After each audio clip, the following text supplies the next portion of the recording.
Eti melihat Dewi yang sedang merintih kesakitan ditindih dua makhluk botak menyeramkan. Di situ Eti menjerit ketakutan.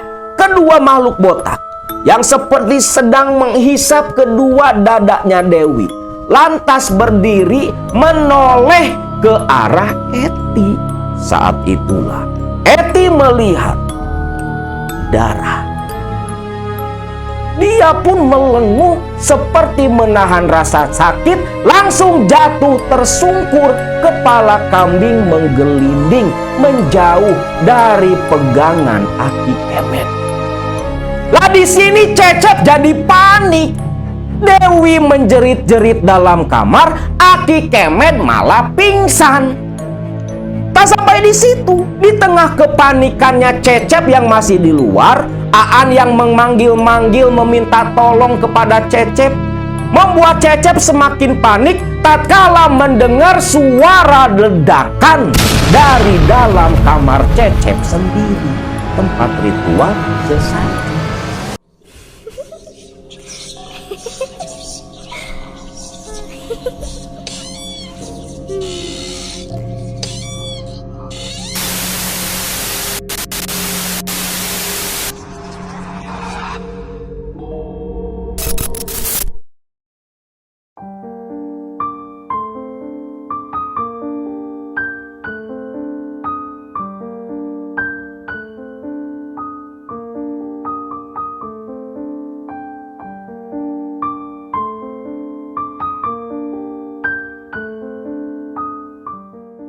Assalamualaikum warahmatullahi wabarakatuh. Salam sejahtera buat semua Baraya KMS dimanapun kalian berada.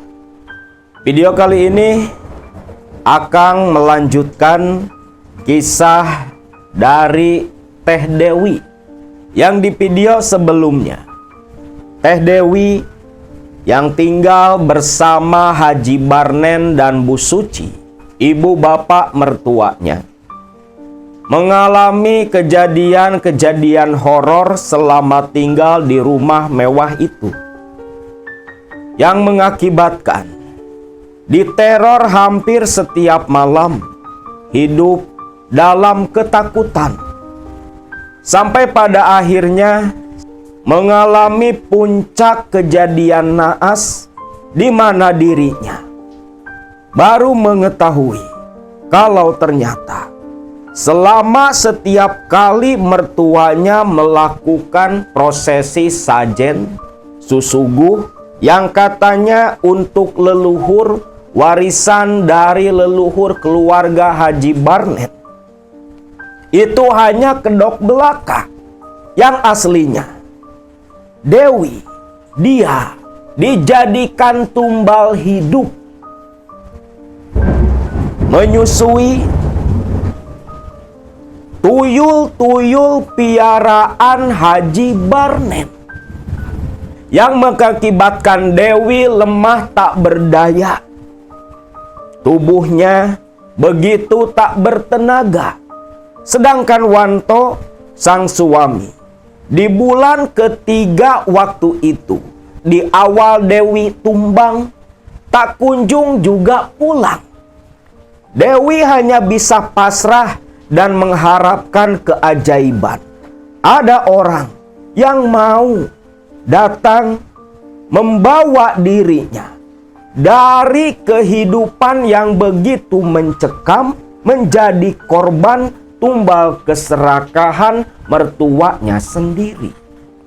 Saat itu kondisi Dewi di bulan ketiga menjelang bulan keempat, kondisinya mulai semakin memburuk. Tubuhnya kurus, tenaga tentunya tak ada. Sedangkan setiap malam Selasa dan malam Jumat Kliwon, Dewi dipaksa menyusui tuyul-tuyul piaraan mertuanya dalam kondisi sadar. Di mana sebelumnya Dewi menyusui tuyul-tuyul ini tanpa dia sadari, karena selalu diberi jamu penyubur rahim yang padahal itu adalah ramuan obat tidur. Namun semenjak sakit, tak ada lagi ramuan.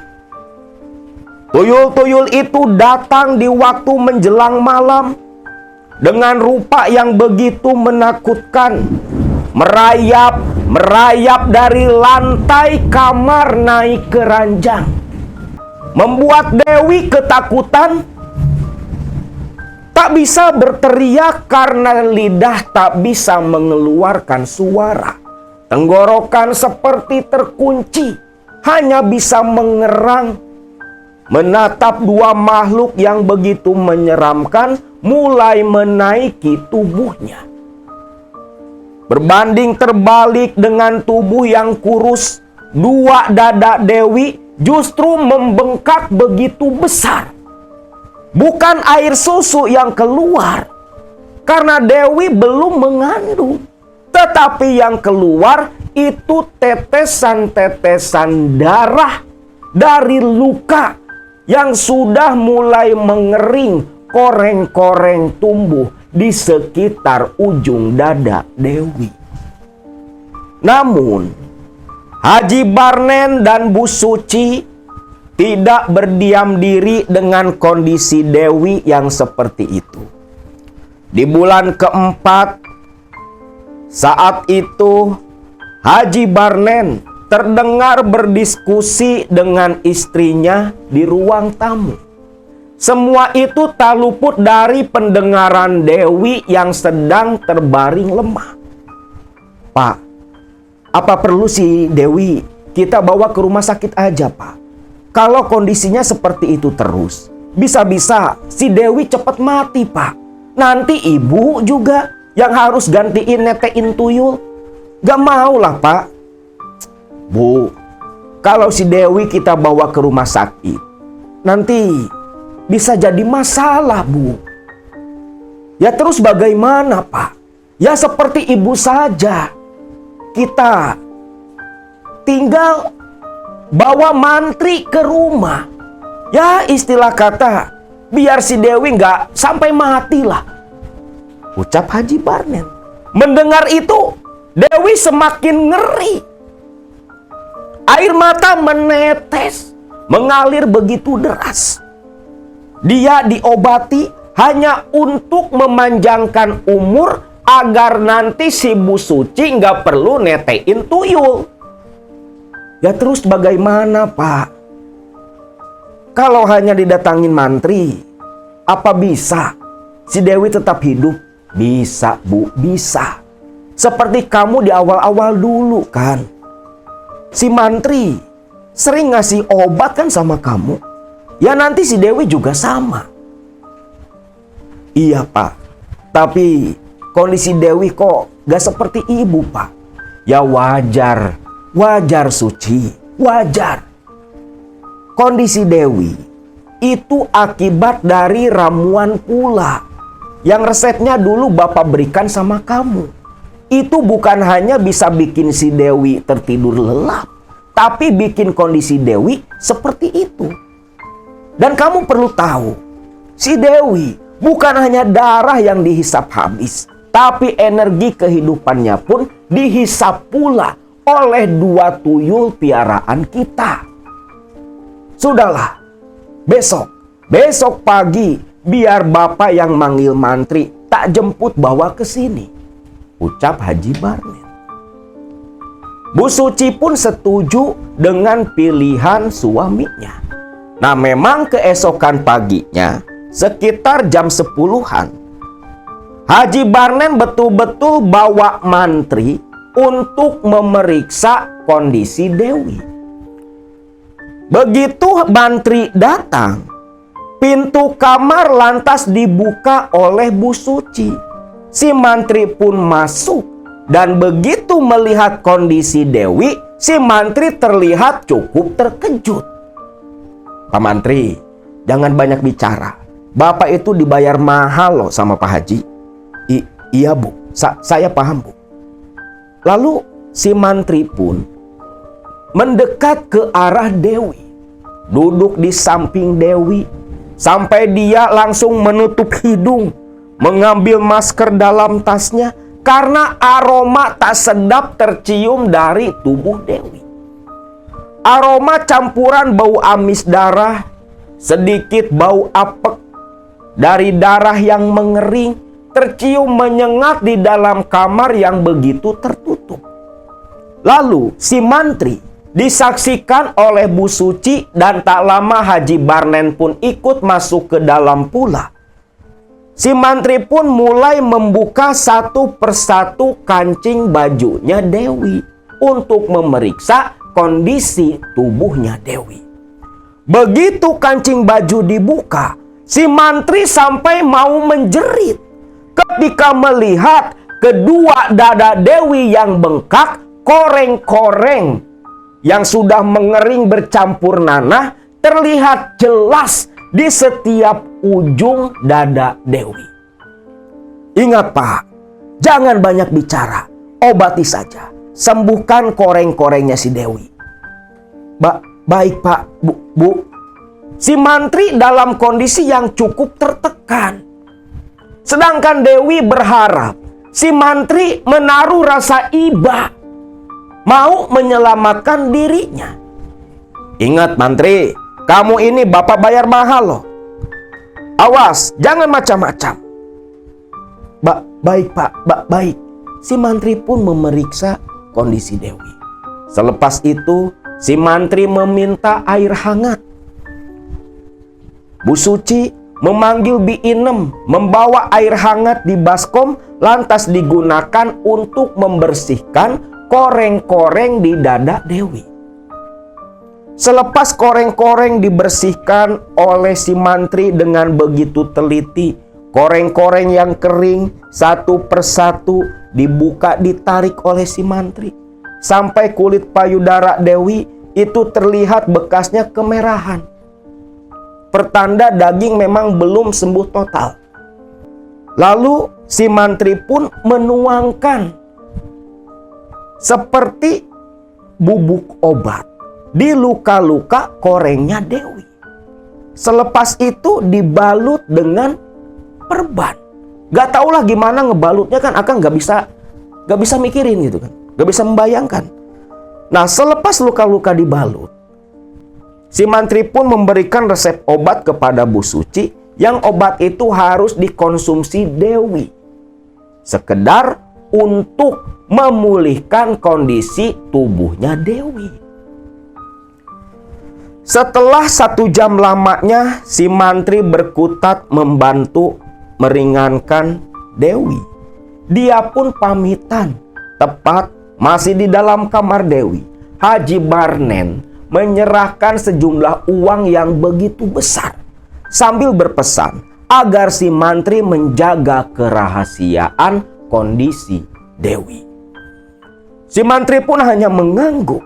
Namun ketika si mantri keluar dari kamarnya Dewi, si mantri sempat terdiam, berdiri mematung.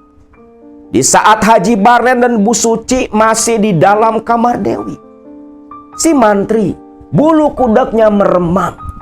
Begitu dia menoleh, saat itulah di pagi hari, di dalam rumah mewah Haji Barnen yang lembab dan sedikit gelap, mantri itu melihat 2 sosok anak kecil berkepala botak berlarian menaiki anak tangga ke lantai 2. Pahamlah si mantri, sumber penyakit Dewi, luka-luka di payudaranya pasti berhubungan dengan 2 makhluk cebol yang sempat dia lihat.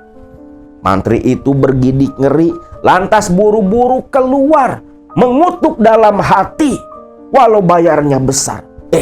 Amit-amit mesti ngelihat yang gituan.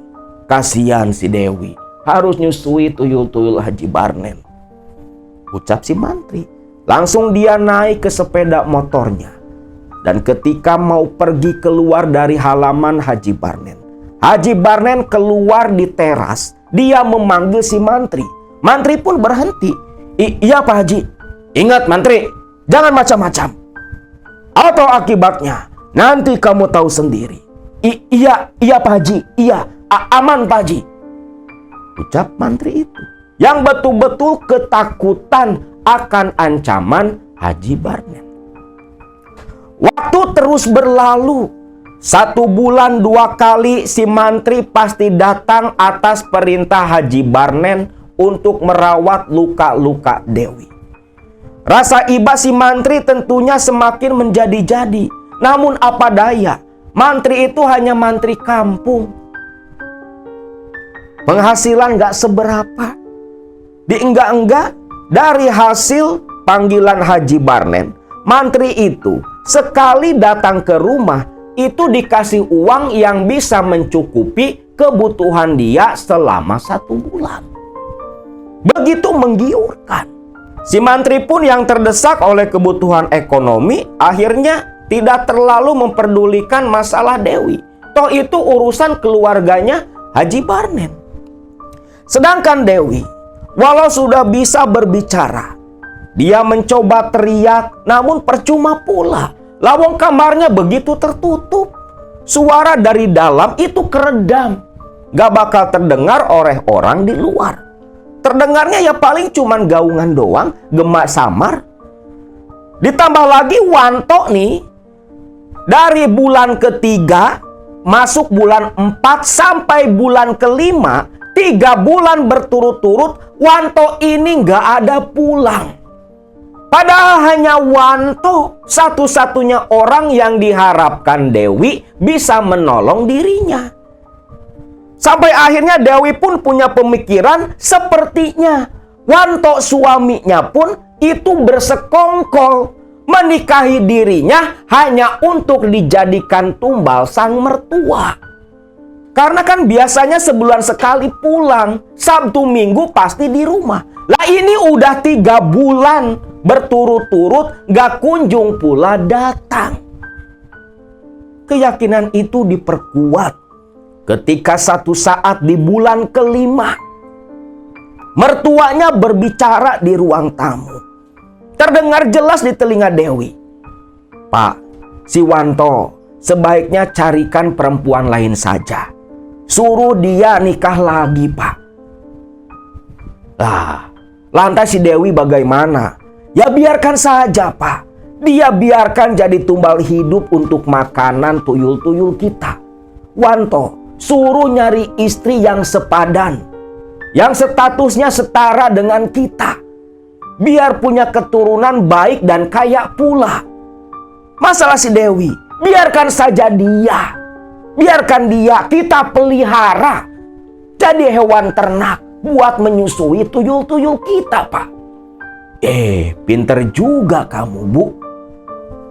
Ya udahlah, nanti kalau ada waktu Bapak ke Jakarta, Bapak bicarakan sama si Wanto. Lelaki mana sih yang gak mau punya istri lebih dari 1? Apalagi nanti kebutuhannya semuanya biar Bapak yang penuhi, Bu. Nah, seperti itu aja, Pak. Biarkan si Dewi dalam kondisi seperti itu.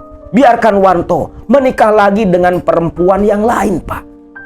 Mendengar itu hatinya Dewi semakin perih. Terasa teriris-iris. Dia tak menyangka nasibnya begitu jelek. Begitu buruk. Sedangkan di tempat lain, tepatnya di daerah Cibiuk, di tempat tinggal Cecep dan Eti, orang tuanya Dewi. Cecep dan Eti tak mengetahui anak mereka, anak satu-satunya, menderita selama menikah dengan Wanto. Namun, insting seorang ibu, ikatan perasaan antara ibu dengan anak itu begitu kuat. Di bulan kelima pernikahan Dewi dan Wanto, Eti di kediamannya, entah kenapa sudah beberapa hari selalu teringat Dewi anaknya. Ada dorongan kuat di dalam hati Eti untuk datang dan menengok kondisi anaknya. Hal itu sempat dia sampaikan kepada Cecep suaminya. "Pak, ini sudah 5 bulan semenjak si Dewi nikah. Ibu, entah kenapa ingat terus sama Dewi, Pak. Ya wajar. Wajar kamu ingat sama si Dewi. Dia itu kan anak kita satu-satunya, Bu. Bukan begitu, Pak. Entah kenapa, sudah beberapa hari ini, Ibu teringat terus sama Dewi, Pak. Ibu rindu, Pak. Ibu kangen, pengen lihat kondisi Dewi, Pak. Pengen ketemu. Bu, anak kita si Dewi sudah jadi istrinya Wanto. Sudah lepas kewajiban kita. Bukannya tak boleh kita datang ke sana menjenguk Dewi. Tapi biarkan saja Dewi dan Wanto hidup mandiri. Jangan sampai kita sebagai orang tua terlalu ikut campur urusan rumah tangga mereka. Pak, ini bukan ikut campur, Pak. Bukannya hal wajar kalau ibu selaku orang tua menengok Dewi walau sudah jadi istri orang lain, Pak. Iya, Bapak juga paham. Nantilah, biar Bapak atur waktu. Soalnya kan, pergi ke tempat tinggal si Dewi sama Wanto di Cikalong. Itu jauh, Bu. Hampir setengah hari. Itu pun kalau pakai mobil dari kampung kita. Soalnya kan beda kabupaten. Ibarat kata di satu provinsi ini, Cikalong di ujung, nah Cibiuk di ujung pula. Waktu yang ditempuh perjalanan pakai mobil itu hampir setengah harian.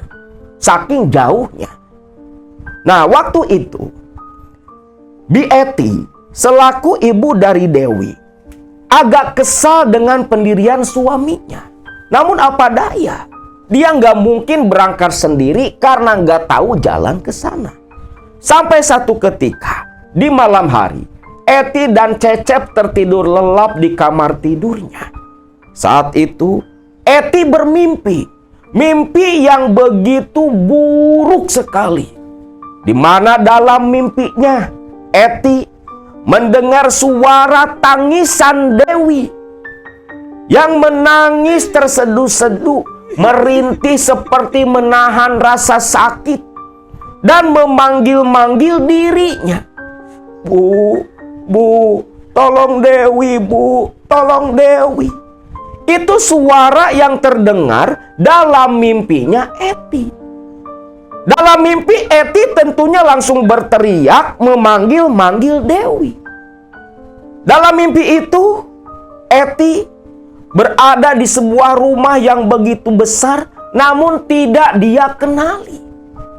Eti pun berlarian di ruangan rumah besar itu, memeriksa satu demi satu kamar, ruangan demi ruangan, mencari-cari keberadaan Dewi anaknya. Sedangkan suara rintihan, tangisan Dewi yang meminta pertolongan memanggil-manggil dirinya, itu menggema di setiap ruangan. Sampai akhirnya ketika Eti terus berlari mencari sumber suara tangisan Dewi, dalam pelariannya di rumah yang begitu besar tak berujung, Eti melihat satu pintu kayu jati. Suaranya yang merintih dan menangis seolah berasal dari sana. Eti pun langsung berlari menuju ke pintu jati itu. Begitu sampai di sana, pintu dia dobrak dan saat itulah Eti melihat Dewi yang sedang merintih kesakitan ditindih dua makhluk botak menyeramkan. Di situ Eti menjerit ketakutan. Kedua makhluk botak yang seperti sedang menghisap kedua dadanya Dewi lantas berdiri menoleh ke arah Eti. Saat itulah Eti melihat darah di mulut dua makhluk botak yang begitu menyeramkan. Dia paham darah itu berasal dari tubuh Dewi anaknya. Eti pun menjerit sekuat tenaga, yang dimana jeritannya itu terbawa ke alam nyata. Cecep mendengar jeritan sang istri, lantas dia pun terbangun. Bu, ada apa, Bu?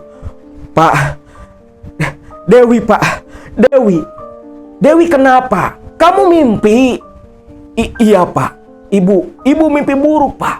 Nah, Eti pun menceritakan mimpi buruk tentang Dewi anaknya.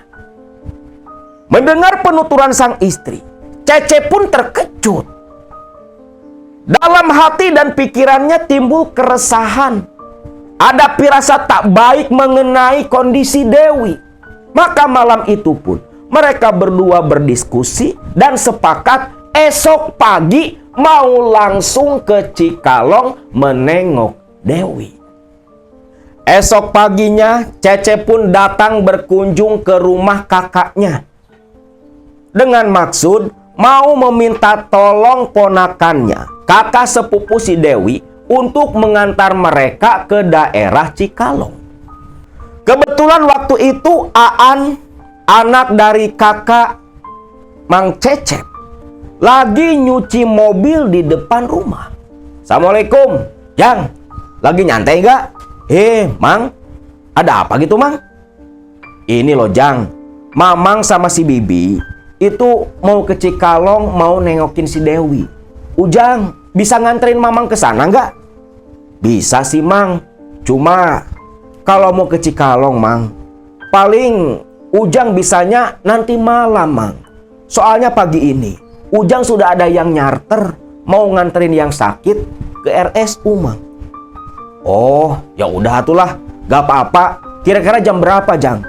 Ya jam 9-an lah, Mang. Biar nanti pagi-pagi udah sampai ke Cikalong. Oh gitu. Ya sudah tuh, Jang. Nanti malam langsung aja jemput ke rumah ya. Mamang sama si Bibi mau siap-siap dulu, ucap Cecep. Aan pun hanya mengangguk saja. Cecep pun lantas kembali pulang dan mengabarkan hal itu kepada Eti, istrinya. Bu, kata si Aan, paling nanti malam bisa berangkatnya. Soalnya udah ada yang nyarter. Ya udahlah, Pak. Yang penting berangkat ke Cikalong. Ibu takut terjadi sesuatu sama si Dewi. Cece pun hanya mengangguk saja. Dia pun membantu sang istri mempersiapkan keberangkatan mereka berdua nanti malam. Maksudnya apa? Mau nginep 3-4 hari di Cikalong sana. Bahkan di hari itu Eti dan Cecep sampai pergi ke pasar dulu beli oleh-oleh untuk menantu dan besannya di Cikalong. Begitu banyak yang dibawa oleh Cecep. Singkatnya, jam 9 malam, Cecep dan Eti pun dijemput oleh Aan. Lalu mereka langsung menuju ke daerah Cikalong, tempat tinggal besan si Cecep dan Dewi anaknya. Sekitar jam 8 pagi, mobil yang dikendarai oleh Aan sudah masuk ke daerah desa Cikalong. Memasuki desa yang begitu asri, Aan masih ingat betul ketika dulu mengantar pindahannya Dewi jalan menuju ke rumah Haji Barnen. Terlebih, tak tahu jalan pun, sekedar menanyakan orang pasti langsung mengarahkan. Siapa sih yang tak tahu yang namanya Haji Barnen? Nah, singkatnya, tibalah nih di rumah Haji Barnen. Waktu itu kebetulan Bu Suci lagi di gazebo sambil merhatiin Bi Inem yang lagi bersih-bersih di halaman. Begitu melihat ada mobil berhenti di depan gerbang rumahnya, Bu Suci pun terheran. Sambil meminum teh, dia menatap ke arah mobil yang berhenti itu. Loh, itu mobil siapa? Bi Inem, Bi. Bu Suci berteriak memanggil-manggil Bi Inem. Tapi Bi Inem yang nyapu ya, asik aja nyapu. Bibi. Lupa, Bi Inem kan budeg. Tapi itu siapa? Sepertinya mau bertamu, pikir Bu Suci. Namun ketika melihat orang yang keluar dari dalam mobil, Bu Suci pun pucat pasi. Karena itu adalah besannya sendiri, orang tua si Dewi. Melihat itu, Bu Suci Tak pikir panjang lantas turun dari gazebo lari ke rumah untuk mengabarkan kepada Barnen suaminya. Tiba di dalam, "Pak, Bapak, Bapak!" Suci mengetuk-ngetuk pintu. Pintu pun terbuka. "Ada apa, Bu?" Teriak-teriak kayak orang panik. "Aduh, Pak, cilaka, Pak. Gawat, Pak." "Cilaka? Ada apa?" Itu, Pak. Besan kita, Pak. Orang tuanya si Dewi datang, Pak." Haji Barnen pun terkejut. Karena kondisi Dewi kan kalian tahu sendiri seperti apa. Lantas Haji Barnen berusaha menenangkan diri. "Tenang, Bu, tenang. Jangan panik, jangan panik. Bersikap biasa saja." Si Bu Suci yang memang seperti ratu drama, ibarat aktris dan aktor biadab nih dua orang, itu menunjukkan raut wajah seperti yang gak ada apa-apa, watados lah, banget-banget gitulah. Nah, si Barnen dan Bu Suci lantas langsung menuju ke ruang tamu, seolah membuka pintu, di mana saat itu Eti dan Cecep masuk ke halaman selepas dibukakan gerbang oleh Bi Inem. Ya walaupun bodeng kan gak buta Bi Inem, lihat ada tamu ya gerbang dibuka dong.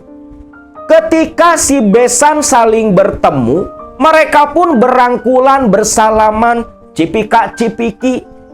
Layaknya besan-besan yang rindu gak bertemu. Walau dalam hati nih Haji Barnen sama Bu Suci ya pasti dagdingdung lah, takut ketahuan.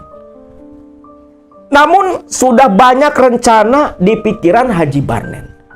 Lalu Haji Barnen dan Bu Suci mengajak mereka berdua ke ruang tamu. Kebetulan pagi itu Dewi sedang tertidur lelap di dalam kamarnya. Begitu duduk di ruang tamu, Haji Barnen mengutuk dalam pikirannya. "Kurang ajar, kau tahu kayak gini, si Dewi nggak bakal ditempatin di kamar depan. Gimana kau lagi ngomong, itu si Dewi bangun. Dia pasti kenal sama suara ibu bapaknya. Aduh, ini gimana?" Sedangkan Bu Suci menemani Cecep dan Eti berbicara. Barnen hanya diam saja.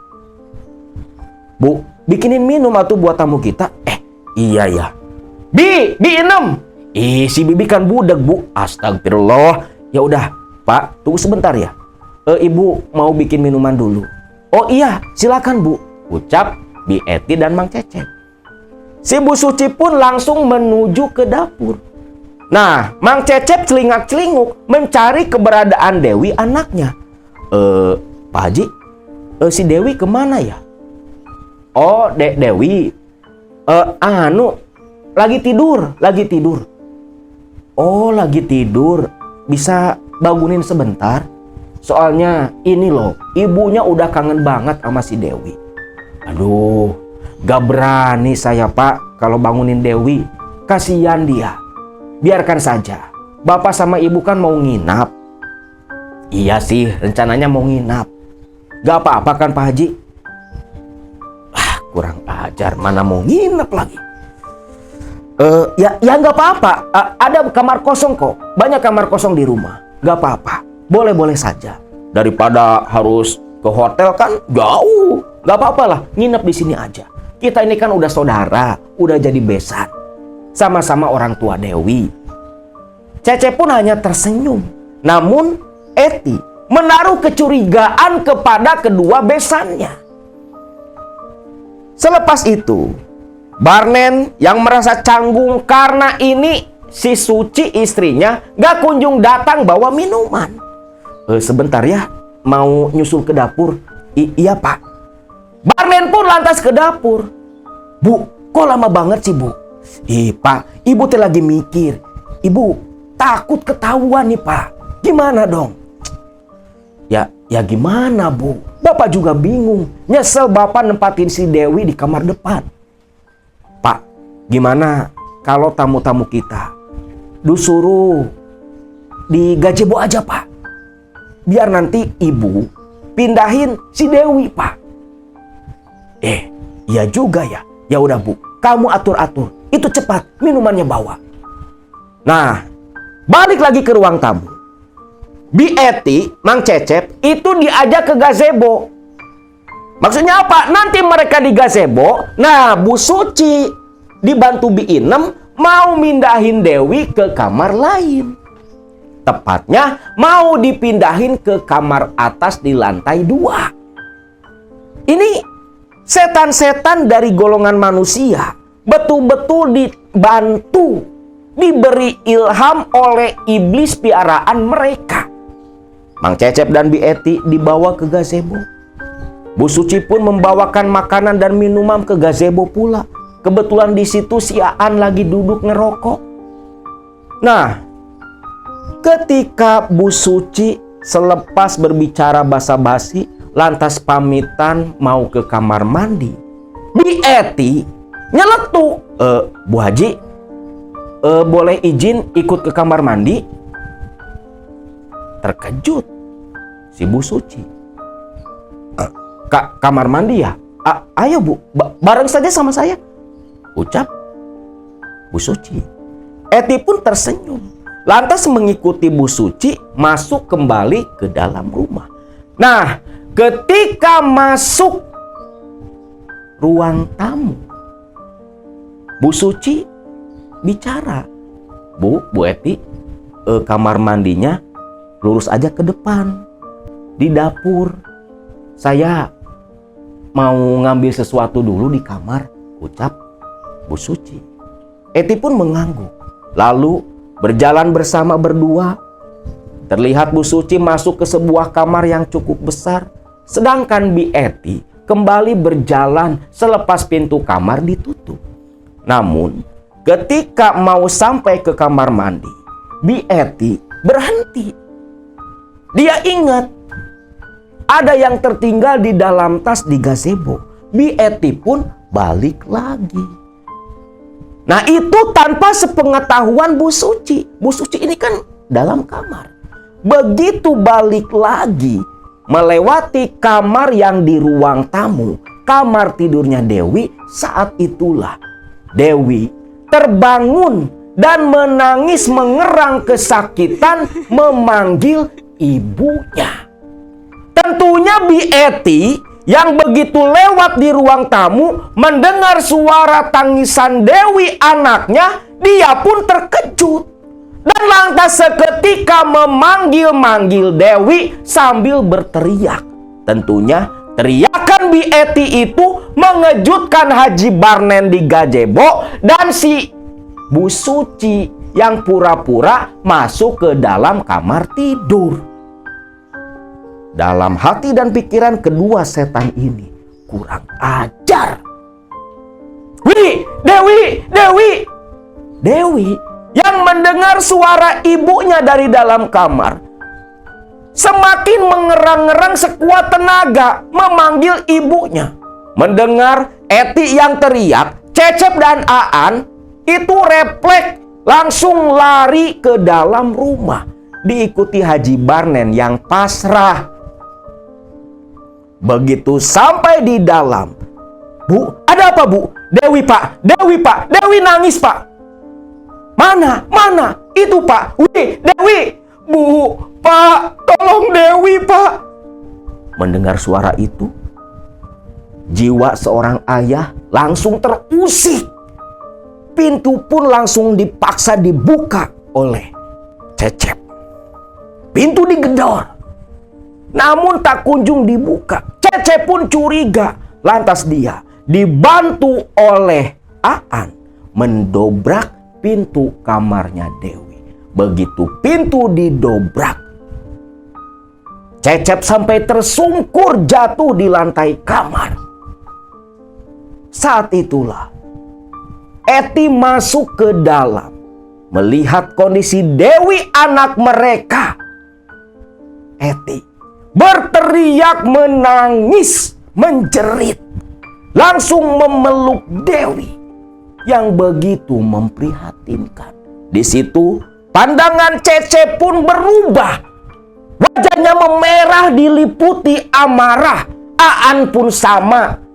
Mengetahui kondisi sepupunya seperti itu, sedangkan Barnen dan Bu Suci hanya bisa pasrah di ruang tamu.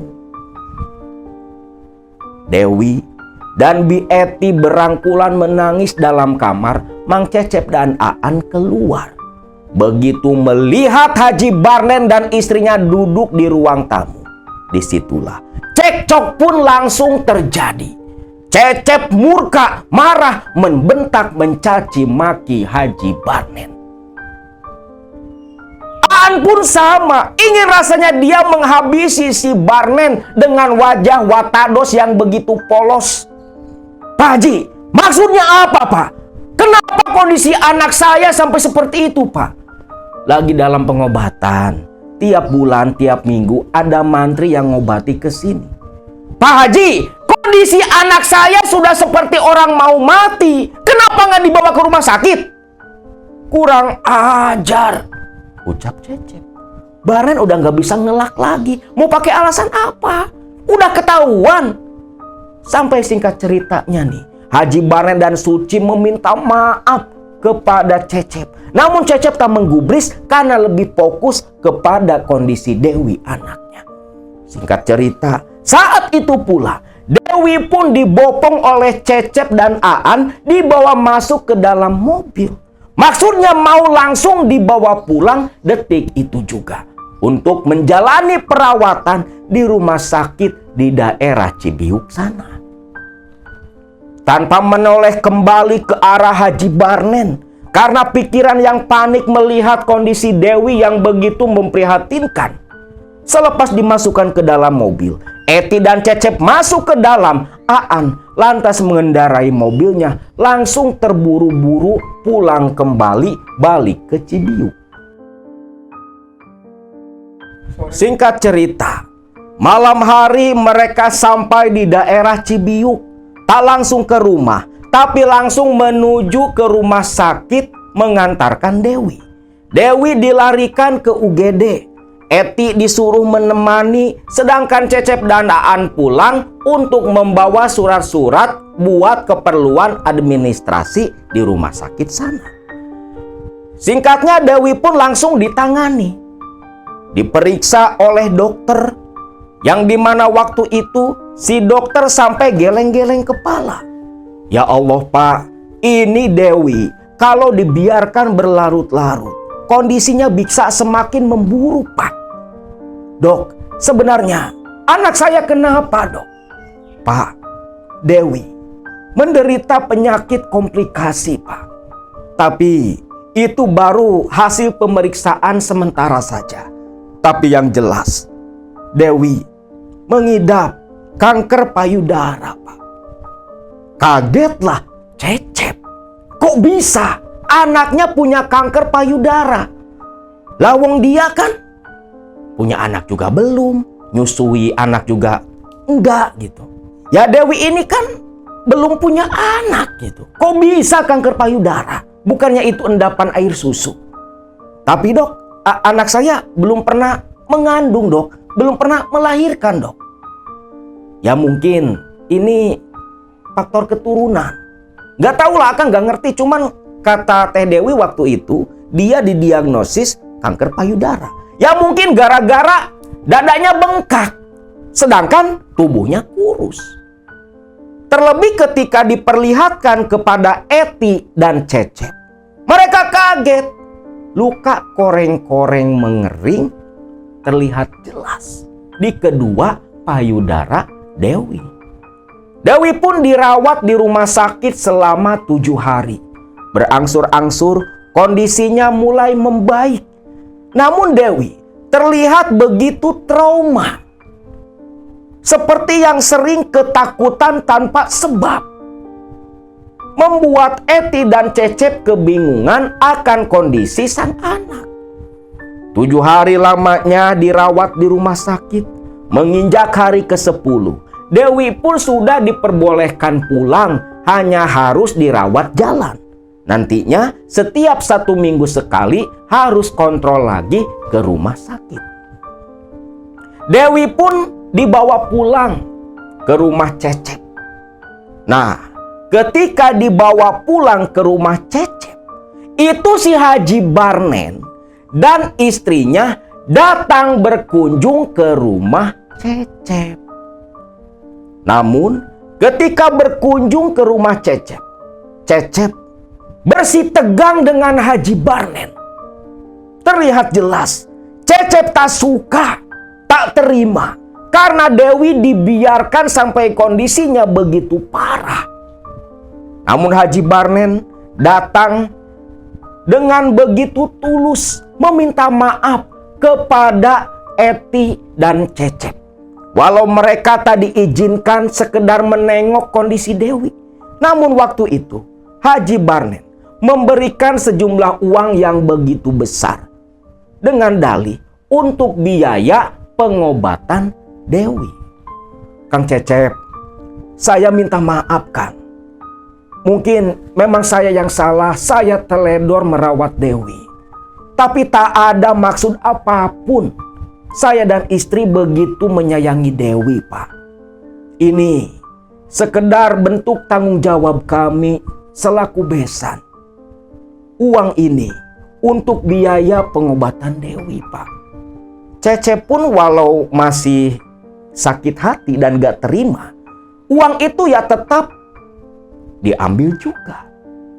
Barnen dan Suci tersenyum lantas pamitan kepada mereka tanpa melihat dulu kondisi Dewi. Karena kata Cecep, Dewi perlu istirahat full, gak bisa diganggu. Barnen dan Suci tak terlalu peduli. Dia pun pamitan kembali balik ke Cikalong. Singkat cerita, waktu berlalu. Berangsur-angsur kondisi Dewi sudah mulai membaik. Dewi sudah bisa mulai diajak bicara. Walau setiap tengah malam, Dewi terjaga, menjerit-jerit ketakutan, lantas menangis tanpa sebab. Mengakibatkan Eti harus selalu menemani Dewi tiap malam. Cecep pun bingung dengan kondisi anaknya. Sampai satu saat ketika Eti yang tertidur di kamar Dewi menemani Dewi yang sudah begitu lelap, Cecep pun sama tidur di dalam kamarnya. Tengah malam itu, Dewi, dia terjaga lantas menjerit.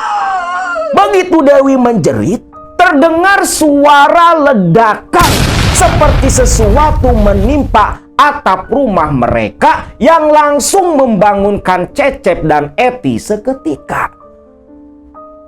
"Wi, kamu kenapa, Wi? Kamu kenapa?" "Bu, tolong Dewi, Dewi takut, Dewi takut," ucap Dewi yang terus menutup wajahnya. Eti pun memeluk Dewi. Cecep yang terbangun pun lari ke kamar anaknya. "Wi, ada apa, Wi? Ada apa?" "Pak, tolong Pak, mereka datang lagi Pak, mereka datang lagi." Cecep kan gak ngerti apa maksud Dewi, siapa mereka. Dia saling pandang kebingungan dengan istrinya. Dewi dipeluk oleh ibu dan bapaknya, dia mulai tenang, seolah mulai merasa aman dalam dekapan kedua orang tuanya. Selepas itu, Dewi pun kembali tertidur lelap, seperti tak terjadi apa-apa. Tentunya hal itu membuat Cecep dan Eti betul-betul bingung. Lantas mereka berdua ingat akan suara ledakan di atap. Cecep pun disuruh keluar mengecek kondisi di sekitar rumah. Namun Cecep tak menemukan apapun, hanya saja mencium bau apek yang begitu kental, yang begitu kuat. Aneh, gak ada apa-apa. Tapi ini bau apek dari mana? Kok kuat banget, pikir Cecep. Yang ketika mengitari rumah, bau apek semakin kuat, malah membuat Cecep merinding ketakutan. Lantas dia buru-buru masuk ke dalam rumah. Dia pun berdiskusi dengan sang istri, suara ledakan apa di atap rumah tadi.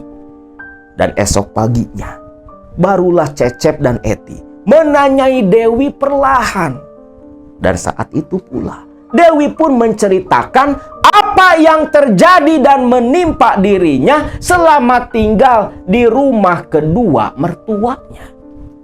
Tentunya mendengar cerita Dewi, Cecep dan Eti pun panik, takut, bercampur aduk menjadi satu.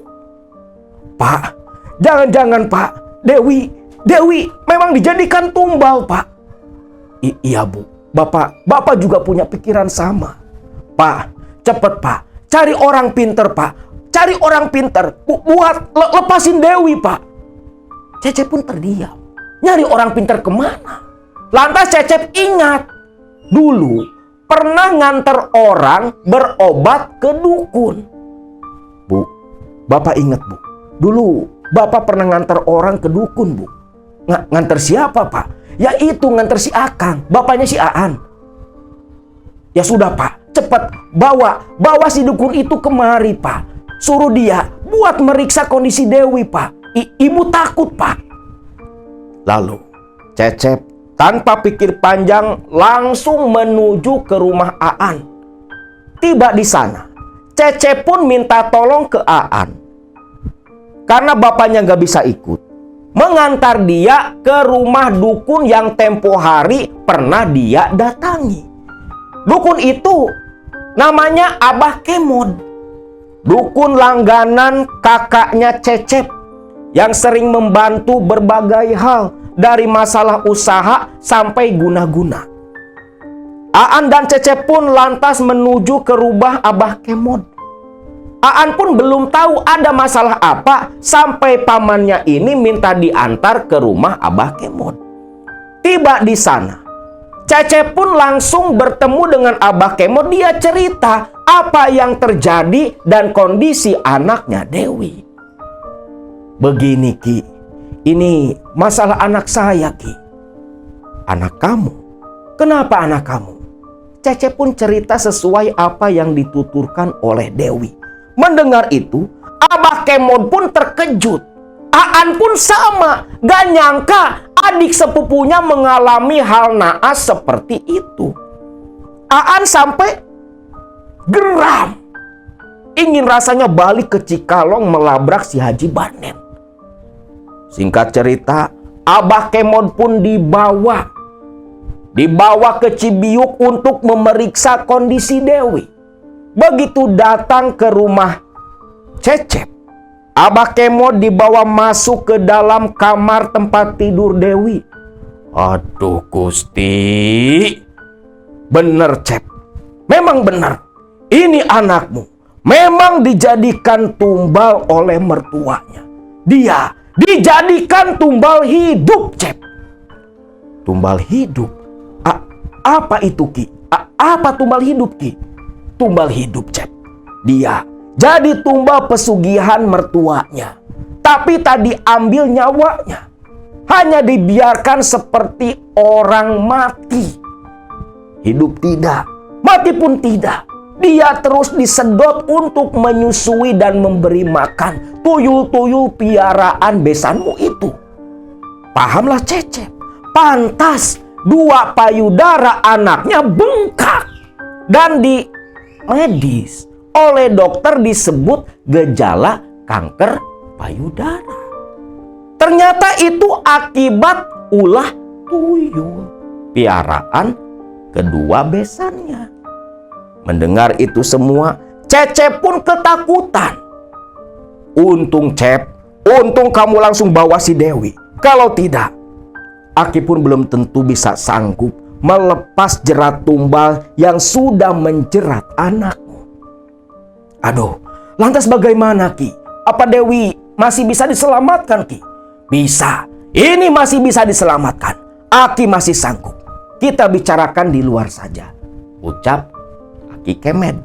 Nah, di luar, si Aki Kemed menjelaskan apa yang perlu disiapkan untuk prosesi ritual pelepasan tumbal. Cep, untuk melepaskan anakmu dari jerat tumbal itu cukup berat. Gak apa-apa Ki, seberat apapun pasti bakal saya penuhi Ki. Apa yang harus disiapkan Ki? Lalu si Aki Kemed pun mulai menyebutkan apa saja yang diperlukan untuk pelepasan tumbal si Dewi.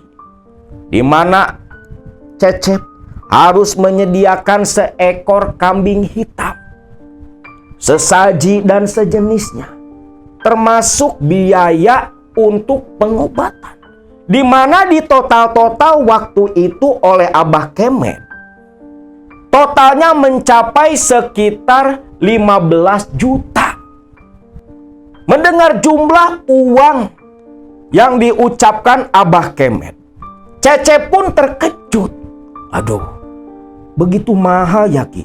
Ya tentu saja, kamu kira enteng, mudah melepaskan tumbal seperti ini. Ini gak main-main, Cep. Ini urusannya nyawa anakmu sendiri. Dan perlu kamu ketahui pula, Cep, nyawa Aki pun ikut terancam. Kita di sini judi dengan taruhan nyawa sendiri, Cep. Kalau kamu sanggup, segera sediakan semua keperluan untuk ritual. Nanti Aki akan langsung membantu melepaskan jerat tumbal anakmu, ucap Abah Kemet. Cecep pun setuju dan minta waktu beberapa hari untuk menyiapkan uang yang diperlukan Aki Kemet. Lantas hari itu pun Aki Kemet meminta izin meminjam kamarnya si Cecep. Dia mau memagari sementara rumahnya Cecep agar setan-setan piaraannya si Barnen itu tak datang dan tak bisa masuk ke rumah Cecep. Karena kata Aki Kemet, selama dibawa pulang ke sana, kedua tuyul itu sering datang pula untuk menyusu kepada Dewi tanpa sepengetahuannya. Lalu Aki Kemet meminta garam dan sejenisnya. Lantas meminta pula arang yang sudah dibakar untuk keperluan ritual memagari rumahnya Cecep. Cecep pun dibantu oleh Aan menyediakan semuanya. Lantas Aki Kemet masuk ke dalam kamar tidurnya Cecep. Dia mulai melakukan ritual.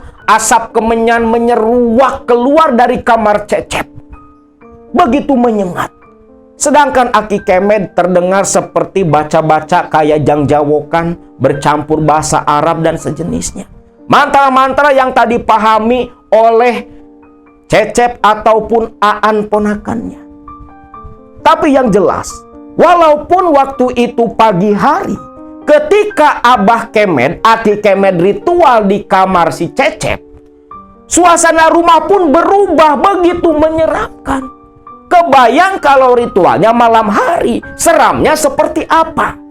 1 jam lamanya Aki Kemet di dalam kamar, dia pun keluar. Lantas menyuruh Aan untuk menebarkan garam di sekitaran rumah sebagai protek sementara sebelum ritual pelepasan tumbal dilakukan. Selepas itu, Abah Kemet pun berpesan, Cep, kalau uang sudah ada, langsung saja kau antarkan ke rumah. Biar langsung Aki siapkan semua keperluan untuk ritual. Iya Ki, secepatnya saya ke rumah Aki lagi. Lalu Aan pun disuruh mengantarkan Aki Kemet pulang ke rumahnya. Singkat cerita, 4 hari kemudian uang 15 juta sudah ada. Cecep langsung menuju ke rumah Aki Kemet menyerahkan uang untuk keperluan ritual. Selepas itu, tepat hari Kamis malam Jumat, sore hari Aki Kemet datang kembali ke Cibiu. Kambing dibawa oleh Aki Kemet dari rumah menggunakan mobil pick up waktu itu yang disewa dari tetangganya. Keperluan ritual sesaji begitu komplit segala macam langsung diserahkan kepada Cecep untuk ditata di dalam kamar tidurnya Cecep. Nah, malam harinya ritual pun dimulai. Aki Kemet masuk ke dalam kamar Cecep, tepat di mana sesaji sudah dihidangkan begitu komplit. Hampir 1 kamar penuh dengan sesaji berbagai macam. Sedangkan Aan dan Cecep duduk di ruang tamu. Eti menemani Dewi di dalam kamar. Aki Kemed pun memulai ritualnya. Setengah jam lamanya Aki Kemed di dalam kamar. Lantas dia keluar, lalu memberi isyarat kepada Cecep dan Aan mengikuti dirinya ke belakang rumah Cecep. Sampai di belakang rumah, Aki Kemed menyuruh Cecep dan Aan menggali sebuah lubang sedalam 1 siku, di mana lubang itu untuk menampung darah kambing yang nanti akan disembelih. Selepas lubang digali, Abah Kemed menyuruh Cecep dan Aan mengikat ke-4 ekor kaki kambing. Lantas diseret menuju lubang. Kambing mengembik tiada henti. Lalu Abah Kemed meletakkan sesaji dan beberapa batang dupa tepat di dekat kepala kambing. Kambing disuruh dipegangi oleh Cecep dan Aan agar tidak berontak. Sedangkan Aki Kemed, dia pun duduk bersila dan mulai melakukan ritual. Kembang 7 rupa dia taburkan ke tubuh si kambing hitam. Cep, Aan, ingat, jangan sampai gagal. Apa yang nanti kalian lihat itu hanya ilusi dan bayangan saja. Maksudnya Ki, ikuti saja apa yang Aki ucapkan. Turuti saja, jangan banyak bertanya. Pokoknya, selama ritual nanti, apapun yang terlihat itu hanya ilusi dan bayangan saja. Itu godaan untuk kalian berdua. Iya Ki, ucap Cecep. Lalu si kambing pun diasapi dulu oleh asap dupa sambil tepuk-tepuk ke tubuh kambing. Dupa yang masih menyala ditancapkan kembali di tanah. Lantas Abah Kemed langsung menarik golok tajamnya. Golok diletakkan tepat di batang leher kambing hitam. Yang ketika kambing mau disembelih oleh Abah Kemed, saat itulah apa yang disebut ilusi oleh Abah Kemed betul terjadi. Karena dalam pandangan Aan dan Cecep, kambing hitam itu bukan kambing tetapi Dewi. Untung dikasih tahu dulu sama Abah Kemed. Cecep dan Aan yang tak tega, karena yang dalam pandangan mereka itu Dewi bukan kambing, mereka sampai menutup mata. Bahkan ketika kambing mengembik karena lehernya oleh Abah Kemed, suara kembikannya malah terdengar seperti suara jeritan Dewi. Singkatnya, batang kambing pun rampung oleh golok tajam Abah Kemed sampai terlepas. Abah Kemed menghela napas cukup panjang. Keringat mengucur di sekitar wajahnya. Terlihat sekali Abah Kemed yang begitu kelelahan. Alhamdulillah Cep, tinggal ritual terakhir saja. Sekarang kita langsung balik ke rumah. Sambil Abah Kemed membawa kepala kambing itu. Cecep dan Aan pun mengangguk mengikuti Abah Kemed. Namun baru beberapa langkah berjalan menuju ke rumah, terdengar Dewi yang menjerit teriak-teriak dari dalam kamar. Eti pun yang panik memanggil Cecep dan Aki Kemed. Cecep dan Aan panik. Aan langsung lari ke depan mendahului Aki Kemed dan Cecep. Namun ketika Cecep berniat ingin berlari menyusul Aan ke rumah, saat itulah Aki Kemed, dia pun melenguh seperti menahan rasa sakit, langsung jatuh tersungkur, kepala kambing menggelinding menjauh dari pegangan Aki Kemed. Lah di sini Cecep jadi panik. Dewi menjerit-jerit dalam kamar, Aki Kemed malah pingsan. Tak sampai di situ, di tengah kepanikannya Cecep yang masih di luar, Aan yang memanggil-manggil meminta tolong kepada Cecep. membuat Cecep semakin panik tatkala mendengar suara ledakan dari dalam kamar Cecep sendiri, tempat ritual sesaji. Cecep akhirnya tanpa pikir panjang sekuat tenaga berteriak meminta tolong para tetangga. Para tetangga pun satu persatu di malam itu berdatangan, berkerumun di depan rumahnya Cecep. "Kang, tolong Kang, tolong!" teriak Cecep.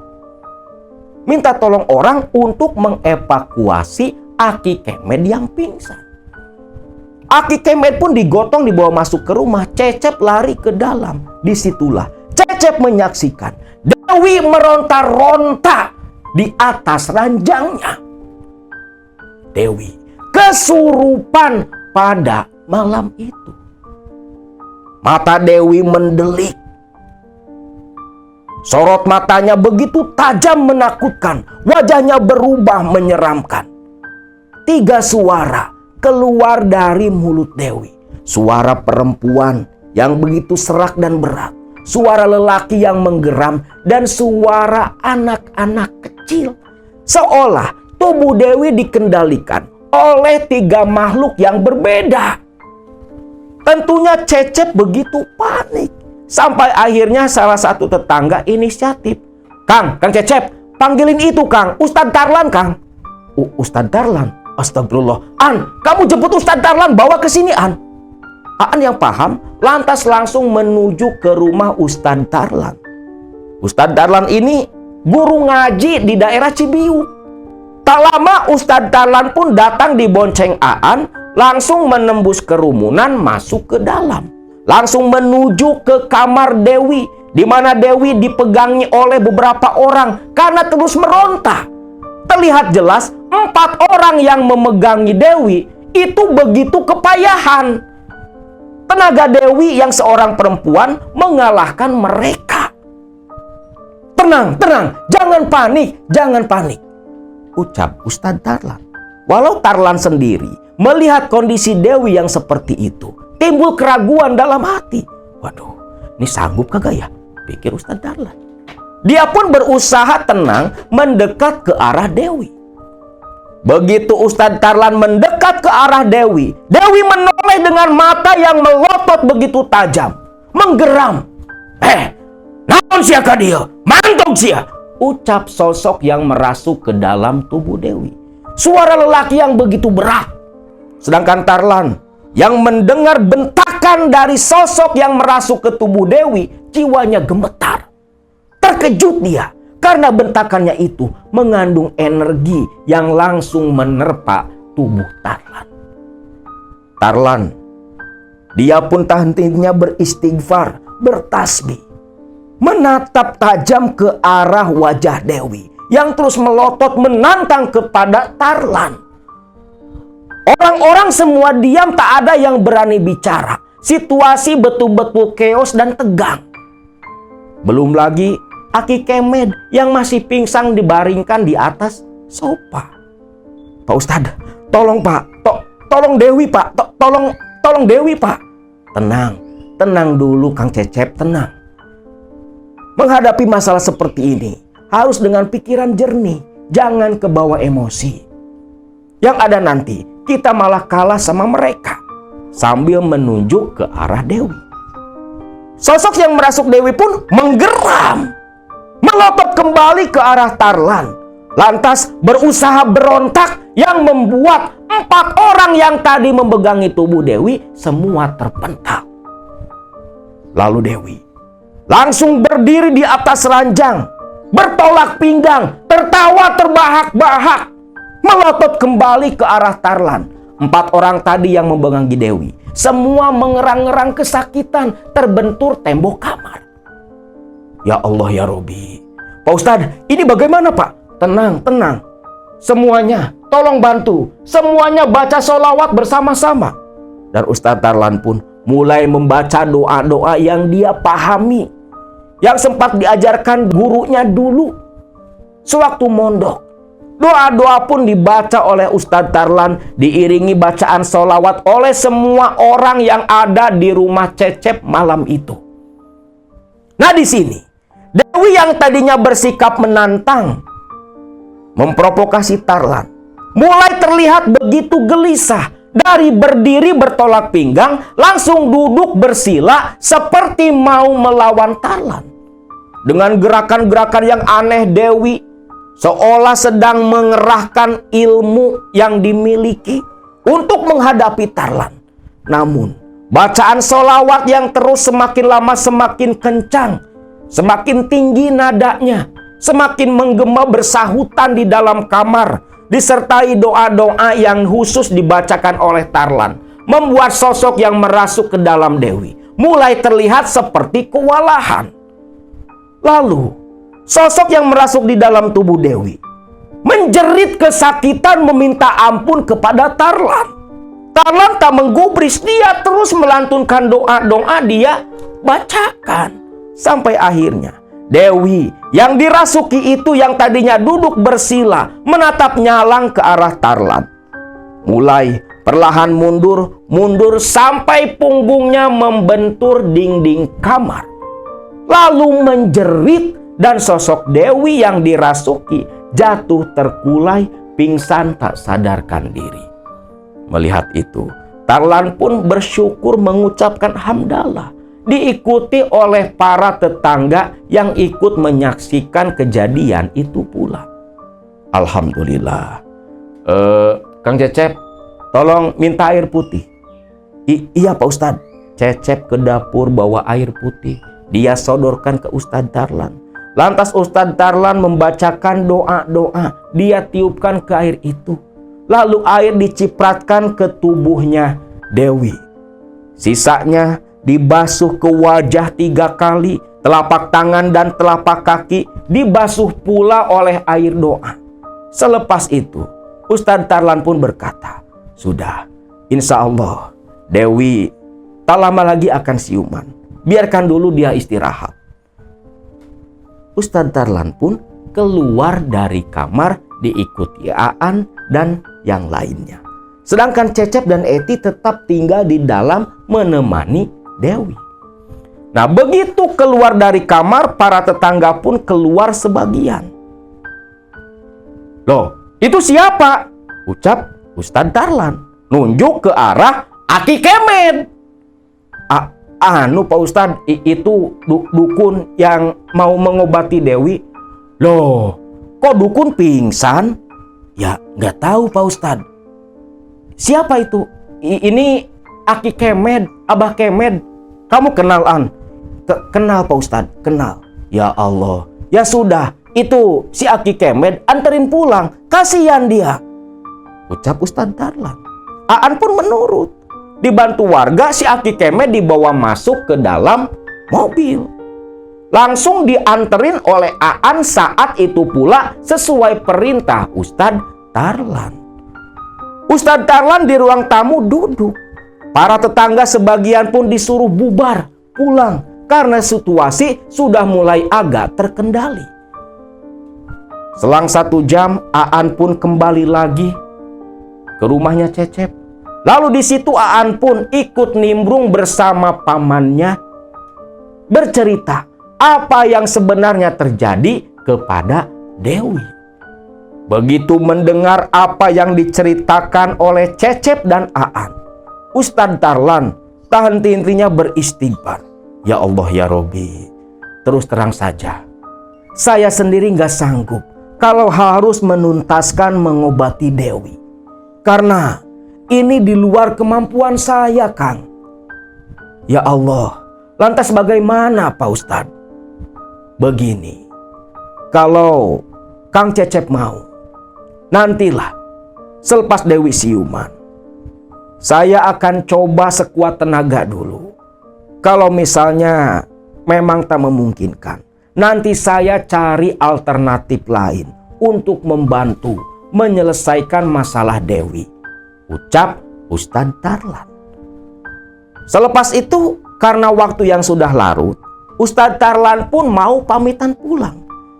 "Itu saja, nanti 3 hari lagi saya pasti balik ke sini buat nengokin kondisi Dewi. Sekarang saya mau pamit pulang. sudah terlalu larut malam. Sebentar Pak Ustadz, itu bekas sesaji dan kambing bagaimana Pak Ustadz? Sesaji, kambing apa? Pak Ustadz, lihat sendiri saja, ucap si Aan. Aan pun mengajak Ustadz Tarlan ke belakang rumah, tempat tadi ritual nyembelih kambing. Astagfirullahaladzim, mubazir sekali. Pak Ustadz, ini bagaimana Pak Ustadz? Ya mau bagaimana lagi? Kambing yang disembelih dengan cara yang tak islami, yang gak bisa dikonsumsi, haram dagingnya. Terlebih ini kan pasti dipersembahkan ke setan kan, ke parewangannya si Aki Kemed, Aan, dan Cecep yang memang mengikuti prosesi, mengangguk, mengiyakan. Iya Pak Ustadz. Ya sudah, buang ke sungai atau kuburkan sekalian. Itu haram dimakan. Iya Pak Ustadz. Lantas sesaji di kamar, itu buang juga, buang semua, jangan digunakan. Ada-ada aja kalian. Baik Pak Ustadz. Lantas malam itu Ustadz Tarlan yang tadinya mau pulang, akhirnya mau tak mau membantu si Aan dan Cecep membereskan kekacauan yang ditinggalkan Abah Kemed. Kambing akhirnya dibuang ke sungai. Sayang kan? Ya karena nyembelihnya dipersembahin buat setan, sama seperti persembahan buat berhala. Buat muslim gak boleh, haram hukumnya. Walaupun kambingnya halal, gak boleh dimakan, haram karena dipersembahkan untuk selain Allah. Sedangkan sesaji-sesaji yang hampir satu kamar, semua pun dibuang pula dan dilarung ke sungai. Selepas itu, ketika Ustadz Tarlan, Cecep dan Aan selesai membersihkan kekacauan yang ditinggalkan oleh Abah Kemed, berbarengan pula dengan Dewi yang siuman dari pingsannya. Melihat itu, Ustadz Tarlan pun membuat kembali air doa, diminumkan kepada Dewi.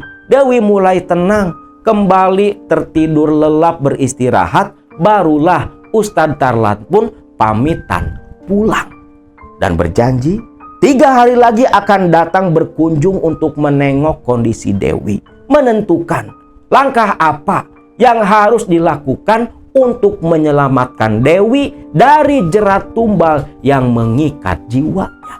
Nah, itulah kisah tentang Teh Dewi yang dijadikan tumbal hidup oleh mertuanya, dipaksa di luar kesadarannya menyusui tuyul-tuyul piaraan sang mertua.